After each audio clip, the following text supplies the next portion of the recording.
Hello' everyone, কি খবৰ সকলোৰে? আশা কৰোঁ সকলো ভালে আছে। ময়ো ভালে আছোঁ।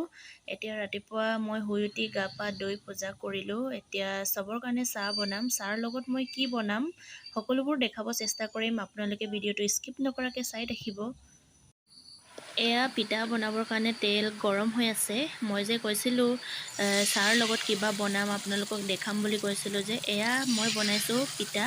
ইয়াত আছে আটা আৰু কেঁচা জলকীয়া দুটামান দিছোঁ আৰু পিঁয়াজ দিছোঁ।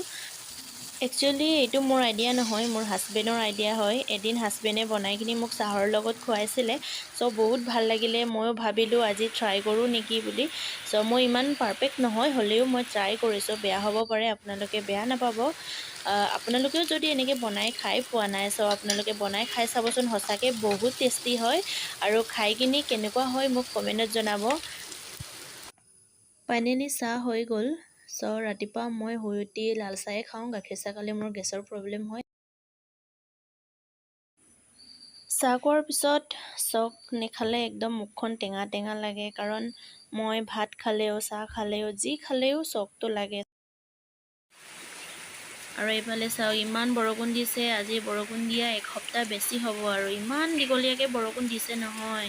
কাপোৰ শুকাব জেগা নাই কাৰণে ইমান টেনশ্যন হৈছে। কেতিয়াবা বৰষুণটো লাগেও বাৰু গৰমৰ কাৰণে, কিন্তু ইমান দীঘলীয়াকৈ বৰষুণ দি থাকিলেও ভাল নালাগে। এয়া আছে আজিৰ খানা, গাহৰি মাংস। চ' বতৰটো বেয়া, বৰষুণ দিছে, সেইকাৰণে ভাবিলোঁ আজি গাহৰি মাংসকে খাওঁ নেকি বুলি।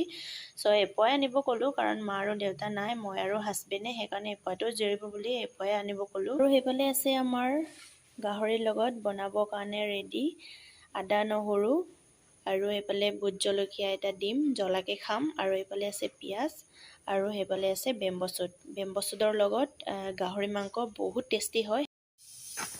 আৰু সেইফালে ভাতো পাতিছোঁ। আৰু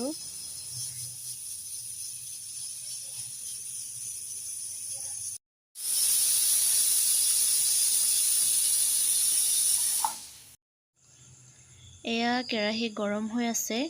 এতিয়া লগাম তেল। তেল সৰহকৈ দিম। তেল বেছি হ'লে গাহৰি আৰু বেম্ব' চুট খাবলৈ বেছি টেষ্টি হয়। তেল গৰম হৈ ধোঁৱা ওলাই গৈছে আৰু এতিয়া দিছোঁ পিঁয়াজ।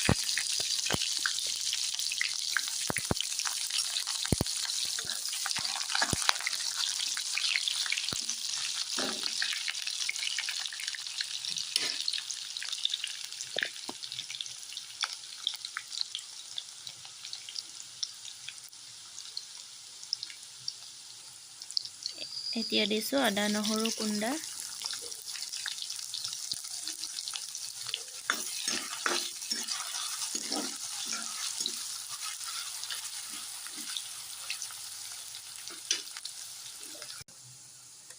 এতিয়া লগাম মাংস।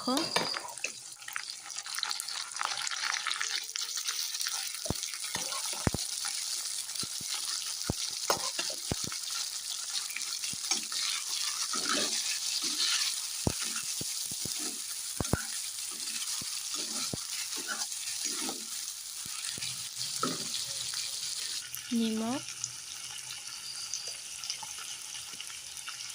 আৰু হালধি। একদম চিম্পুলকৈ বনাইছোঁ, নাগা ষ্টাইলত বনাইছোঁ। অকল হালধি, নিমখ আৰু জলকীয়া আৰু বেম্ব' চুট, আদা নহৰু, বাকী একো মছলা চছলা দিয়া নাই। কাৰণ বেম্ব' চুট আৰু গাহৰি নাগা ষ্টাইলত যদি বনোৱা হয়, মছলা চছলা দিলে বেছি খাবলৈ ভাল নহয়, সেইকাৰণে মই মছলা দিয়া নাই। কিছুমানে মছলা দিও বনায়, কিন্তু মই মছলা দিলে খাই ভাল নাপাওঁ, সেইকাৰণে মই দিয়া নাই।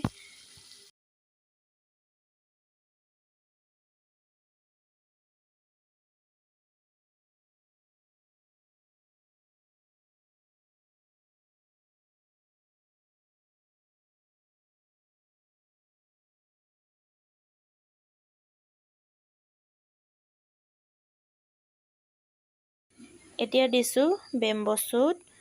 মাংসৰ জোখতে মই দিছোঁ, বেছি দিয়া নাই। মাংস কম হয় যদি বেম্ব' চুটটো বেছি হয়, খাবলৈ ইমান ভাল নালাগে, সেইকাৰণে মই মাংসৰ জোখতে বেম্ব' চুটটো দিছোঁ।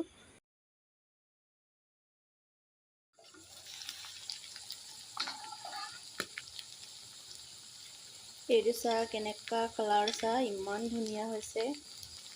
খাবলৈ বহুত টেষ্টি হ'ব চাগে।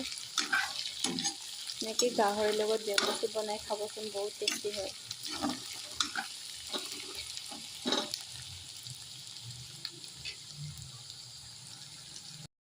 এয়া আমাৰ আজিৰ খানা ৰেডি হৈ গ'ল। এয়া গাহৰি মাংস আৰু বেম্বো চুট, আৰু সেইফালে পিঁয়াজ, ভোট জলকীয়া, নেমু।